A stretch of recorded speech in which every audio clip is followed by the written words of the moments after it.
Vento, chuva, frio e saudades da Liga dos Campeões. Que forma melancólica de abrir o Gelada Conquistada. Mas é isso. Essa é a realidade de Portugal em janeiro. Não que eu esteja reclamando. Entretanto, tem alguns sabores que ajudam a compensar. E para abrir 2025 no Gelada Conquistada, vamos abrir uma exceção. Não vamos trazer uma gelada aqui, não vamos trazer o suco da confusão. E sim, pela primeira vez, traremos algo diferente, um líquido diferente, uma garrafinha de vinho do Porto. Calma que eu não vou beber a garrafa inteira, porque senão isso aqui viraria uma comédia romântica. Mas vamos tomar um Graham's Vintage Port Wine 2017 para brindarmos janeiro em Portugal.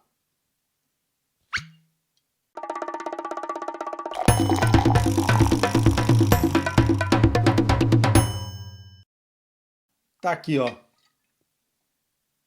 Antes de falar de futebol, meia taça já servida.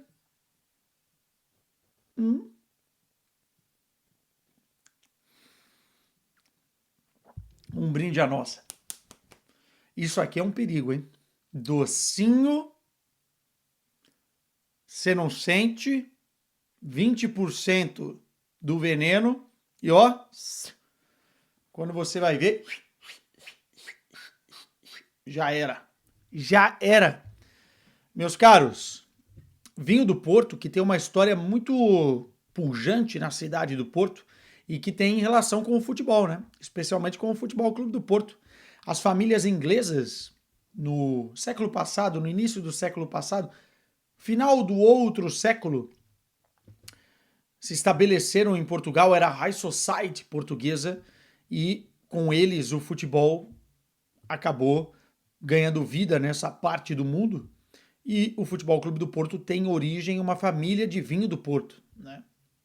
É uma história bonita que eu já tive a oportunidade de contar numa prévia de Porto e Liverpool, porque o Porto de Liverpool também tinha uma conexão interessante, Inglaterra e Portugal, que sempre foram muito unidos ao longo da história, por muitos fatores, guerras inclusive. Tinham essa parceria, né? E, enfim, saía aqui o vinho do Porto, desembarcava em Liverpool, e aí a mágica acontecia lá nos bares e nos pubs da Inglaterra. Mas, até hoje, na Inglaterra se bebe muito vinho do Porto, e as famílias inglesas ainda têm muita influência nesse mercado aqui em Portugal. Muita gente me pergunta, Quesadinha, quanto é que é um vinho do Porto aí, uma garrafa? Cara, como um vinho de mesa, né, um tradicional, um vinho tinto, um vinho branco, enfim, varia muito do que você quer, mas eu acho que com uns 10 a 15 euros você compra uma boa garrafa sem problema nenhum. Às vezes você vai achar uma promoção de 7 euros, às vezes você quer também algo mais sofisticado, vai pagar uns 30, 35 euros, mas não foge muito disso, não é uma bebida cara. E é uma bebida para você degustar, né? Não fique aí pensando que eu tomo uma garrafa de vinho por dia.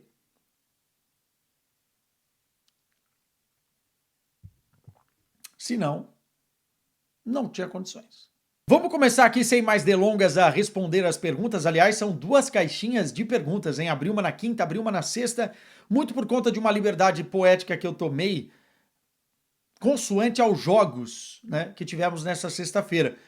Milan e Juventus, acompanhei essa partida, o grande jogo entre Vitória de Guimarães e Sporting, o jogo entre Real Madrid e Valência, que teve polêmica, e tudo isso merecia comentários, então por isso que eu estendi e gravei o programa hoje no sabadão, tá?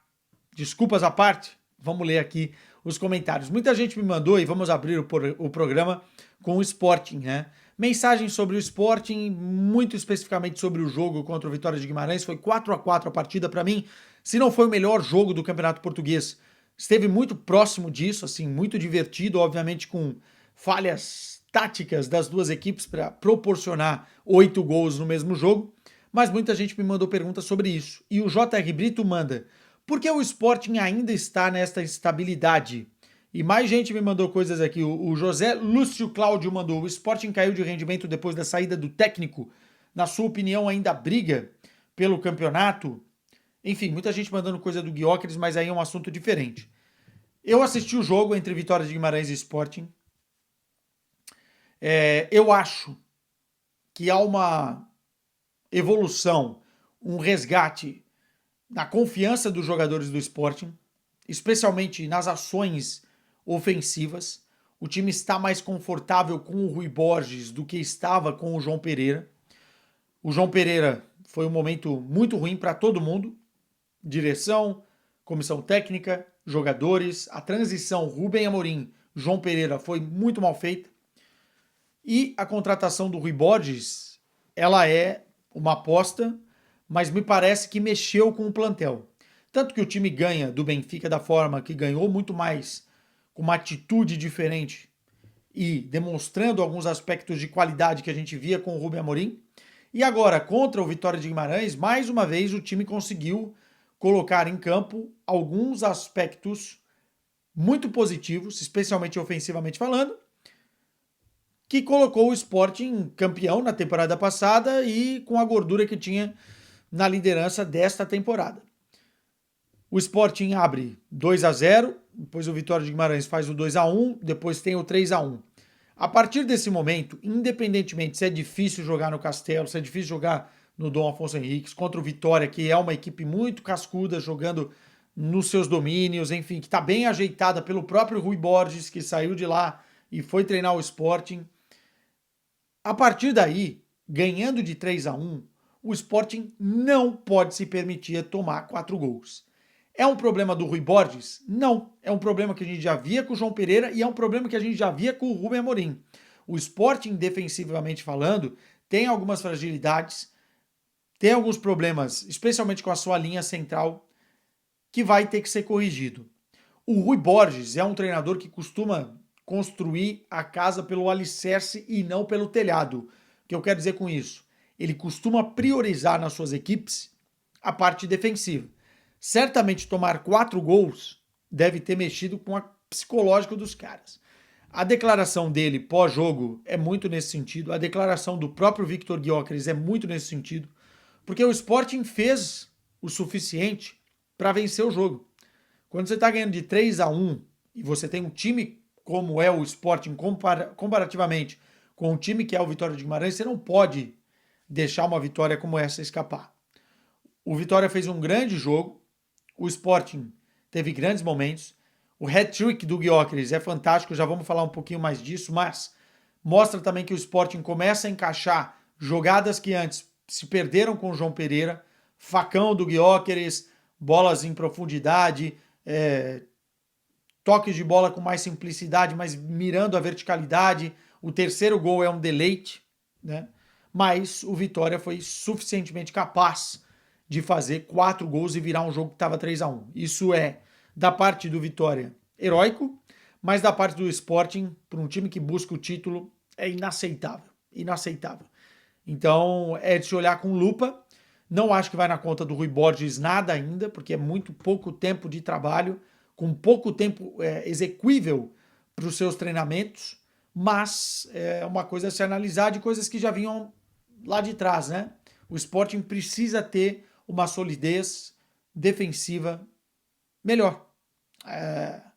E isso é a prioridade, eu tenho certeza, do trabalho do Rui Borges agora. E já que estamos falando de Sporting, né, por que não trazermos o assunto Gyökeres à baila aqui?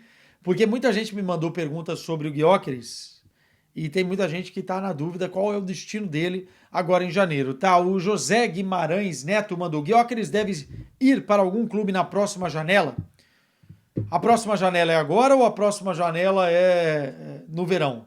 Sinceramente, do verão eu acho que não passa. Acho que o Gyökeres faz a sua última temporada com a camisa do Sporting. Entretanto, eu não acredito que algum clube vá pagar 100 milhões de euros nesta janela de transferências. E explico por quê. Os clubes grandes, quando fazem o seu planejamento, separam a maior parte dos investimentos da fatia da pizza para o início da temporada. Porque aí os caras conseguem montar a equipe, treinar a equipe, preparar a equipe e desenvolver a equipe. Em janeiro, geralmente é uma correção de curso. É algo pontual do que, enfim, foi feito de errado na janela. Então, no máximo, os caras gastam uns 30 milhões, 40 milhões num reforço pontual, por exemplo, como foi o Sacha Boey na temporada passada com o Bayern de Munique, um lateral.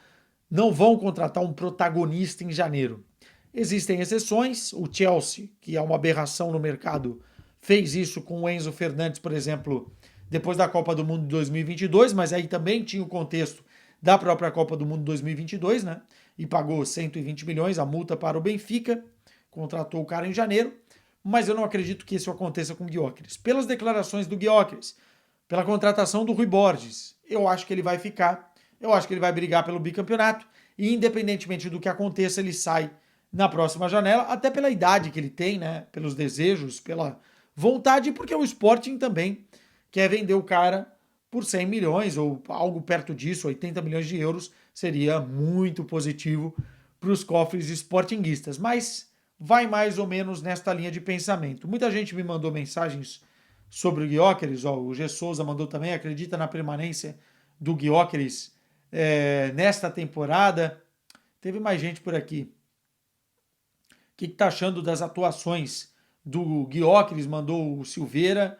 Enfim, o Gyökeres teve 62 gols no último ano civil, né, em 2024. Foi o maior goleador do mundo. O Gyökeres nessa temporada já está com 30 gols em 28 jogos com a camisa do Sporting. É impressionante. É impressionante. Eu acho que o Gyökeres é um dos melhores jogadores que atuou em Portugal neste século. O Gyökeres está no nível, para mim, de Hulk, está no nível de Falcão Garcia, está no nível, por exemplo, que eu gosto muito, muita gente vai discordar, mas do Jonas, que fez história com a camisa do Benfica, vê quantos gols o cara fez com a camisa do Benfica, está no nível desses caras. Raramente você consegue um jogador nesse nível dentro do futebol português e que esse cara permaneça mais de um ano. E o Gyökeres continua aqui. Então seria bonito se o Rubem Amorim tivesse ficado, concluída essa temporada com o Gyökeres, talvez com o bicampeonato, talvez avançando mais longe na Champions, mas a verdade é que isso não aconteceu, quebra um pouco a magia, mas a magia do próprio Gyökeres está longe de ser quebrada. É um jogador muito especial e que talvez ganhará um protagonismo ainda maior nos próximos anos quando algum clube o contratar, em que ele fique mais exposto, especialmente no público brasileiro, que não acompanha tanto o futebol português, porque aí a galera vai falar, nossa, como joga bola esse Gyökeres?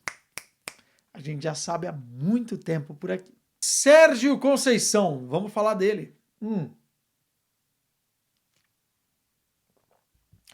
Muitas perguntas. O Luan Teu Silva mandou: o que achou do primeiro grande jogo do Conceição? Aprovado ou aprovadíssimo? De Marcelo 11, qual o balizador de um bom trabalho nessa temporada para Sérgio Conceição? Olá, Quesada. Sérgio vai conseguir ser campeão de alguma coisa com o Milan, igual conseguiu no Porto? Vamos lá, sobre o jogo de ontem.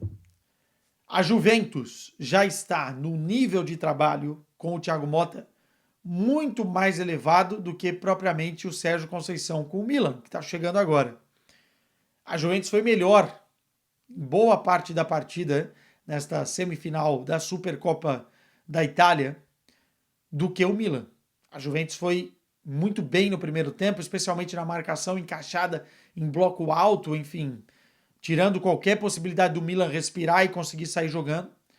Entretanto, o Sérgio Conceição é o treinador cascudo, é um treinador que cobra, é um treinador que no intervalo, no vestiário, deve ter ido para cima dos caras, deve ter entrado na mente dos caras, deve ter arrebentado com aquilo pelo comportamento e cobrado uma postura. No segundo tempo, a gente viu uma postura muito mais agressiva do Milan, sofreu, é verdade, em algumas ocasiões, mas fez o que o Sérgio prometeu. Não me cobrem tic-tac, não me cobrem perfeição, me cobrem gol. Defende aqui e faz lá. E o Milan conseguiu, com um gol de pênalti e um gol contra, virar um jogo que provavelmente, se fosse o Paulo Fonseca, não conseguiria, porque foi muito mais na atitude do que propriamente na parte técnica, até porque a Juventus, como eu disse, está num processo mais adiantado. E é isso que a galera tem que esperar do Sérgio Conceição. Eu fiz um vídeo aqui sobre o Sérgio Conceição, quem não viu, vá lá ver, traça um perfil sobre ele. Mas o que eu espero do Sérgio Conceição no Milan é exatamente isso: colocar o dedo na ferida, olhar para a equipe e ver quais os jogadores podem performar, render de acordo com o estilo do Sérgio Conceição. E a partir daí, meu amigo, se ele conseguir fazer isso, se a diretoria bancar, se não houver um conflito entre direção e treinador, ele vai fazer o Milan campeão. Ele vai fazer o Milan campeão de alguma coisa. Pode ser já da Supercopa, no Derby della Madonnina, contra a Inter de Milão, surpreendendo muita gente. Eu não acho que ele é o favorito, eu acho que a Inter é uma equipe mais formada, mas certamente o time vai dar luta. E vai dar luta nas competições. Nesta temporada, pode ser que não bata campeão das coisas, porque pegou o trem andando, mas a partir da próxima temporada, filtrando, contratando, vendo quem está com ele e quem não está no plantel, eu acho que com o poderio financeiro do Milan e a qualidade do treinador, ele vai ser campeão. E se preparem para ver o Milan cascudo pra caramba agora na Liga dos Campeões, tá? O Milan não vai vender fácil as suas derrotas. Vai ser duro ganhar do Milan do Sérgio Conceição, mas é óbvio que o trabalho está muito no início e isso leva um pouquinho de tempo. Muita gente me mandando pergunta aqui sobre Real Madrid, né? O Valência e Real Madrid. O Real Madrid venceu o jogo de virada no Mestalla, mas o lance que chamou mais a atenção da galera aqui foi do Vinícius Júnior sendo expulso, né? E o Pedrinho Roque mandou: o que você achou da atitude do Vinícius Júnior? Vamos lá. O estádio do Valência é um lugar difícil para o Real Madrid jogar hoje. Já era antigamente, mas hoje ganhou contextos ainda mais difíceis, especialmente para o Vinícius, porque foi lá que ele sofreu talvez o episódio e alguns episódios mais emblemáticos do caso de racismo. O Vinícius sempre entra pilhado nas partidas. É uma característica do Vinícius. Nesse tipo de jogo, eu acho que ele entra ainda mais com o pavio curto. O que não justifica ele ter a reação que ele teve na provocação do goleiro, que foi lá, deu um peteleco, bateu nas costas dele, não sei exatamente porque não dá para ver na imagem que eu vi. E o Vinícius depois revida com um empurrão com as duas mãos, que acerta o rosto ou a cara do cabeça do goleiro. O goleiro cai, valoriza o lance, como muitos jogadores fariam. O árbitro vai no VAR, vê o lance e expulsa o Vinícius. É um lance em que, para mim, a expulsão é correta. Tá? Tirando todo o outro contexto, olhando para o jogo, você não pode ter uma reação daquela, entrar na provocação daquela e cometer um ato daquele. Você se coloca a jeito para ser expulso. Está na regra do jogo. O Vinícius já fez algo muito parecido no jogo contra o RB Leipzig, contra o Orbán, que poderia ter prejudicado o Real Madrid dentro da Liga dos Campeões em mata-mata, na temporada passada, em que o Real Madrid é campeão, por conta do Vinícius, também na final. Mas ele tem que ter uma inteligência emocional, nesse caso, para não revidar dentro de campo num atleta do time adversário. Eu acho que o Vinícius sabe disso.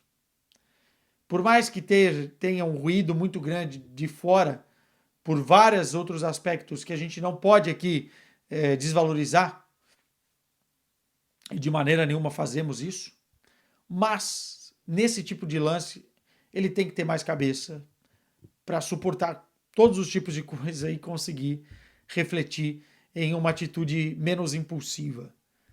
Porque ele coloca o time num problema. E ele mesmo assumiu isso. Depois nas redes sociais ele vai e fala: desculpe, obrigado time que conseguiu virar o jogo depois da expulsão.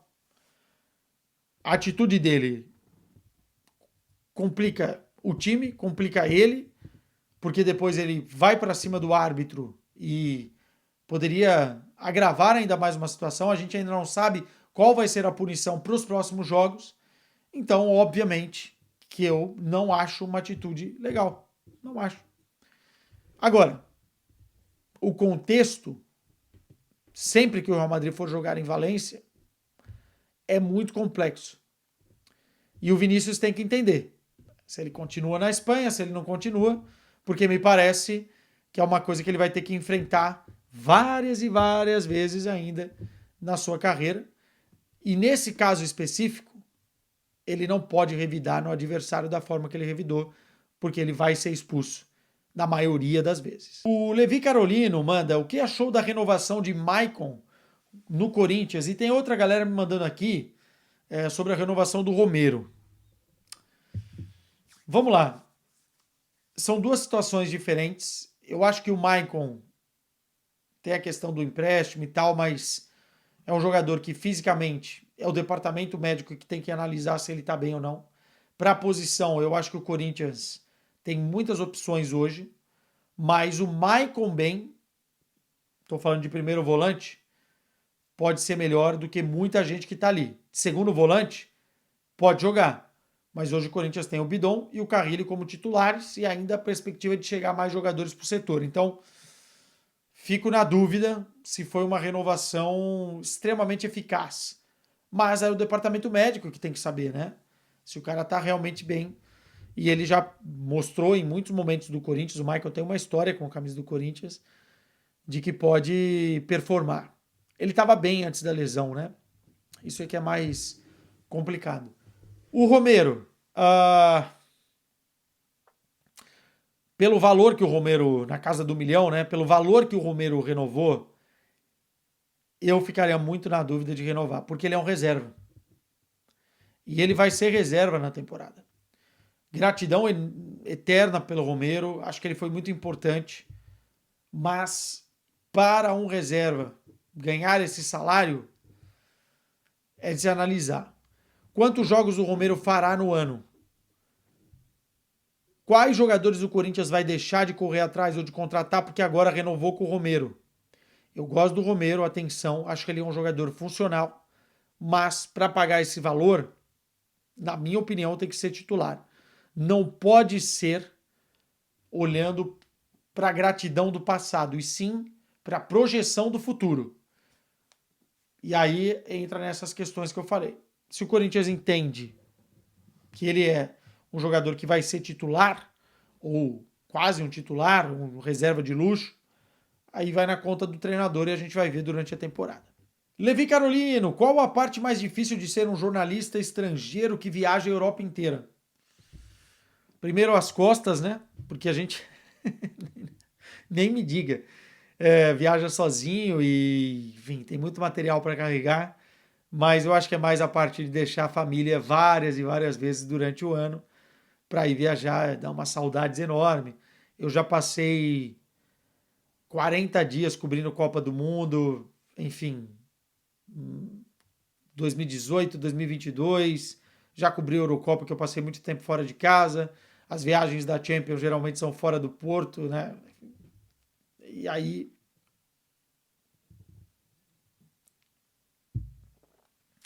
aperta a saudade, meu irmão. Mais perguntas aqui, ó. O Murilo Vazzi. Corinthians errou em vender o Murilo tão cedo? Dava para ficar 2 ou 3 anos e esperar um big? Gestão passada não errou em quê? São poucos os acertos, né? Cara, sinceramente, o Corinthians precisa olhar para os clubes portugueses, e aí estou falando muito sério, e projetar as suas vendas de acordo com o que está se praticando na Europa e não no Brasil. Eu acho que os clubes brasileiros estão evoluindo para isso, mas sinceramente, você não pode pegar um Breno Bidon, por exemplo, ou um Murilo, ou um jogador tão jovem assim, e desovar por valores abaixo dos 10 milhões de euros, abaixo dos 15 milhões de euros. Cara, tem que valorizar a sua base, valorizar a matéria-prima, porque eles não têm de onde buscar muito mais do que o Brasil, às vezes. E olha o que o Murilo tá jogando no Nottingham Forest, cara. E aí você vai falar, Quesada, então você não venderia? Venderia, por um valor altíssimo. Uma coisa é você aproveitar o rendimento esportivo do cara por muito tempo, 2, 3 anos. Mas se chega uma proposta irrecusável, não tem o que fazer. No caso do Murilo, não, né? Não foi nem uma coisa nem outra. Então, é uma decepção. E o Murilo é muito corintiano, já tive a oportunidade de conversar com ele. Enfim, é uma pena, mas eu desejo toda a sorte do mundo pro Murilo, especialmente porque pode vir a ser o titular da seleção brasileira. Atenção a isso. Atenção a isso. Dependendo dos movimentos de carreira dele. Mais gente me mandando coisas aqui. O Santana Deniro, qual do campeonato português o Sérgio Conceição pode indicar para o Milan? Jogador? Estavam falando do Otávio, né, que não tá mais aqui, tá no Al Nassr, mas que é um jogador de confiança dele. Tem algumas peças, né? E aí muita gente me perguntou aqui também do PP. Mais uma galera me perguntando do PP, porque o Sérgio gosta muito do PP. E o Milan já estava de olho no PP na última janela. Eu acho que pode ser um nome que pode, de repente, pintar no Milan. O problema é que o PP, ele é um jogador que quer jogar no último terço de campo, ou como um extremo, ou como um meia armador, né? E o Sérgio viu o melhor PP. Nas mãos do Sérgio, ele poderia ter, inclusive, se tornado jogador de seleção brasileira indiscutível na lateral direita. Então, não sei. Tem alguns nomes que o Sérgio, obviamente, vai olhar aqui em Portugal, mais do Porto, do conhecimento dele, do que propriamente de outros clubes, mas eu não me assustaria em ver uma contratação do Milan, por exemplo, sei lá, um Trincão ou um outro jogador do contexto português, porque o Sérgio, obviamente, vai olhar para o mercado aqui de uma forma diferente. O José Eduardo 980, você traria Gyökeres ou Osimhen para o United, Quesada? Os dois. Os dois. Não para jogar juntos, mas um ou outro, né?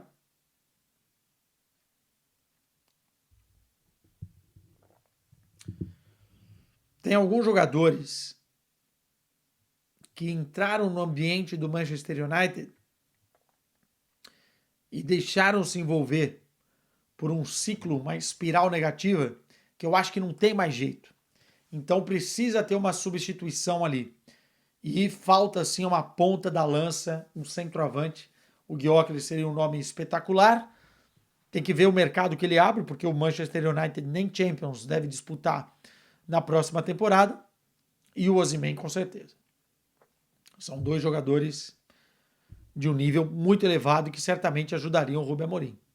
Do que eu já vi dos dois, em termos de encaixe com o que o Rubem Amorim pensa, eu acho que o Gyökeres está na frente, mas o Osimhen também é um jogador de muito potencial para o esquema do Rubem. Muito potencial. Ivo Mourão 5. Seu palpite para Manchester United e Liverpool. Eu acho que se o Liverpool não vencer esse jogo, eu vou ficar muito, muito surpreso, cara. É jogo para a vitória do Liverpool com uma certa tranquilidade. Porque o Manchester United está se encontrando. O Rubem Amorim não vai fechar a casinha como poderia ou até deveria fazer num duelo como esse. Só se for um jogo em que o Rubem faça um ferrolho ali de 5, né, na linha de 3 zagueiros, puxa os laterais e tenta sair no contra-ataque, encontra o resultado e os caras consigam jogar pela vida, né? Mas eu acho que o Liverpool vence.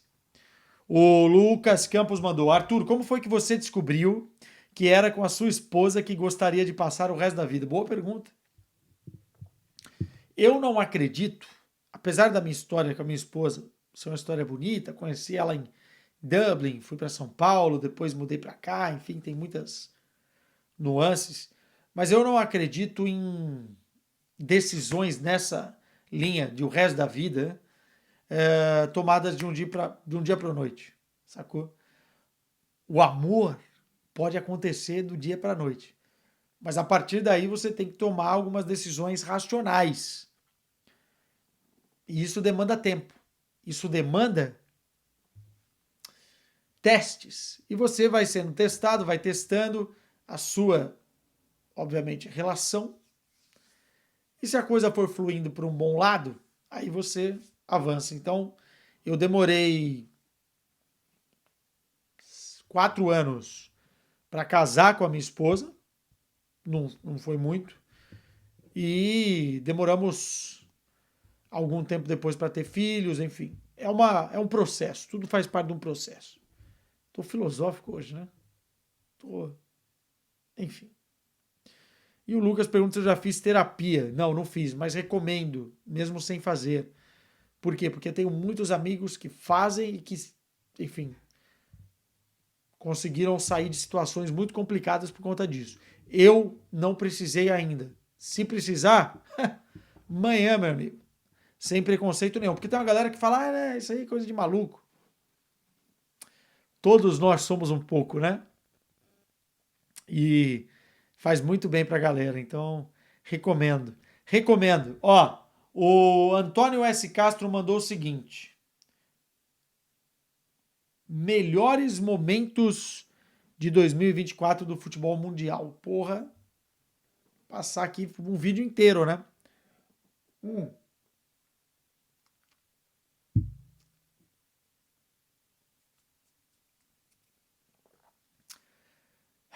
Meus melhores momentos, ou do mundo em geral? Ah, cara, tem muito. Eurocopa, com Lamine Yamal arrebentando. Final da Champions. Bayern de Munique e Real Madrid. No futebol brasileiro, os títulos do Botafogo. Tem muita coisa bonita aí. Arrancada do Corinthians. Felipe Galvani, feliz ano novo, Arthur. Muita saúde e paz para você e para sua família. Obrigado. Obrigado de coração. O Knetcher mandou. Os times da PL têm vantagem na UCL por não pararem ou estão mais cansados? Abraços. Boa pergunta. Entretanto, apesar da paragem, dessa vez os caras estão voltando antes, né? Em vários campeonatos. Por exemplo, Portugal não parou, Espanha quase não parou. Enfim, a PL foi Boxing Day e como é sempre. Eu acho que não é uma vantagem. Eu acho que é uma desvantagem. Acho que os times estão mais cansados, mais minutos nas pernas, enfim, mais lesões aconteceram. Para mim, basicamente é isso. O ritmo de jogo não diminui tanto num período ali de uma semana, 10 dias que outros clubes tiveram. Na Alemanha, por exemplo, talvez um pouquinho mais, mas eu acho que vai ter pelo menos uma ou duas rodadas para você recuperar esse ritmo. Então eu acho que é uma desvantagem ter essa maratona de jogos no final do ano, Kinect. Road Big Dream. Qual time vai enfrentar o Corinthians na final do Intercontinental? Calma, calma.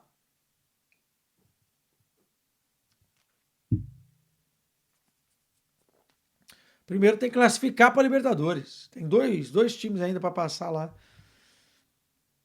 Calma. Vamos lá. O JR Brito. Bayern deve contratar alguém nessa janela de inverno? A pergunta é boa. Sinceramente, se eu tivesse a caneta, eu iria contratar um zagueiro. Você tem hoje Kim Min-jae, o Upamecano, Ito, que ainda não jogou, e o Stanisic, que está sempre machucado. Contrata mais um zagueiro. Ah, e o Dyer, mas mais um zagueiro de elite. Eu buscaria mais um zagueiro. Entretanto, não sei o que os caras vão fazer. Eu acho que não vão contratar ninguém. Acho que o plantel com o Company tá bem fechado, a não ser que tenhamos aí alguma lesão, né? Esperar para ver.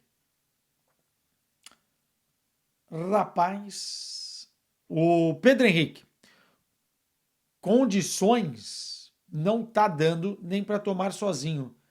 Veja lá com o Quesada.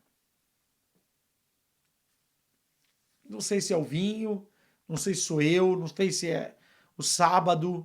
Não entendi porra nenhuma.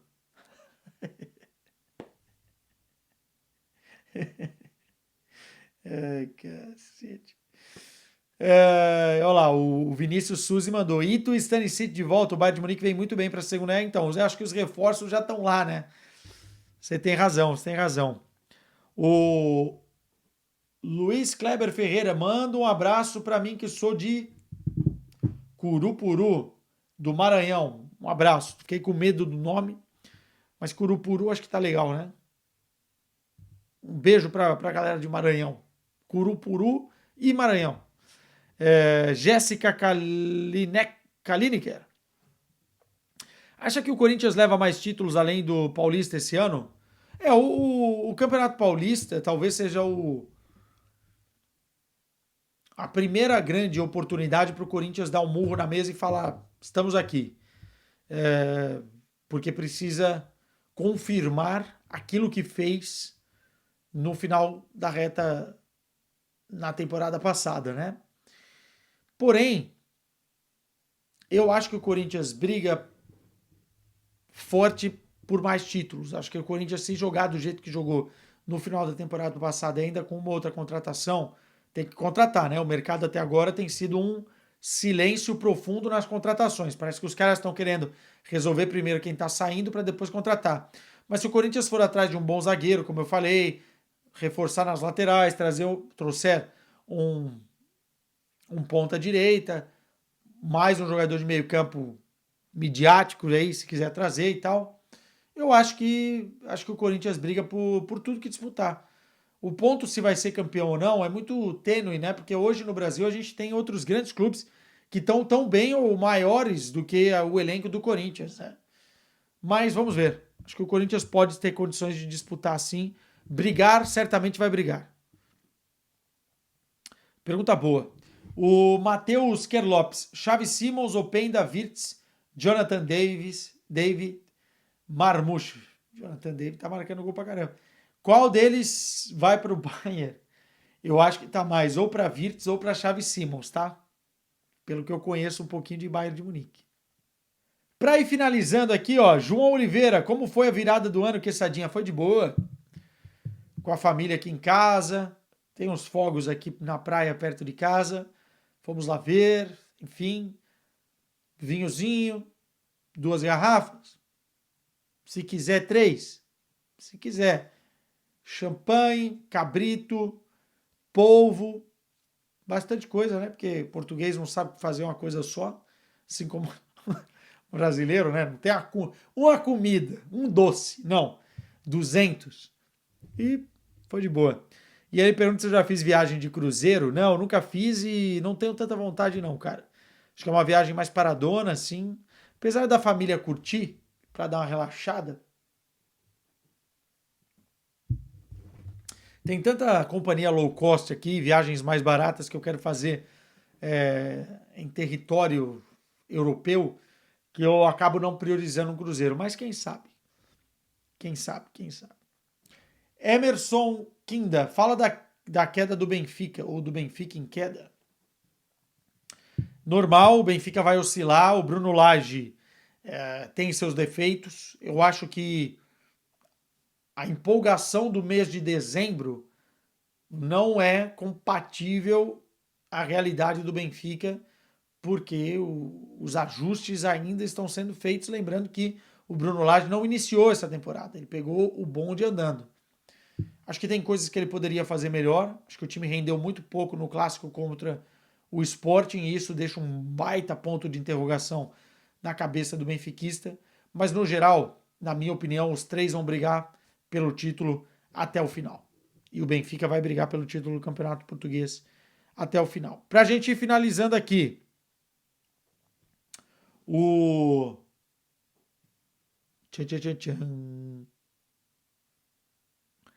Caio FTZ, cuida, vem completar o time no racha.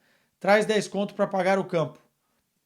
Onde? Que isso, cara? Acabei de passar por uma cirurgia. Ainda não pode jogar bola, não. Tem jeito. E o Yuri Cortijo manda, o que acha do mercado do Corinthians até o momento? Falei um pouquinho.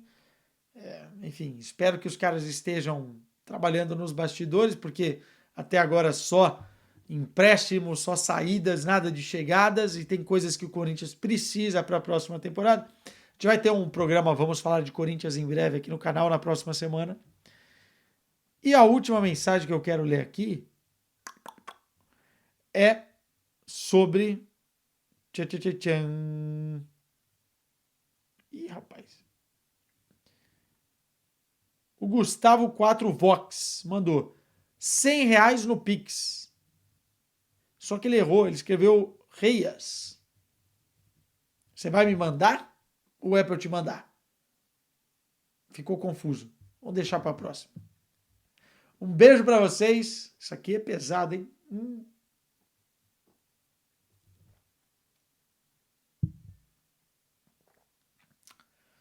Na próxima vez vai se rolar a substituição. Sai vinho do Porto e volta gelada. Mua! Tchau.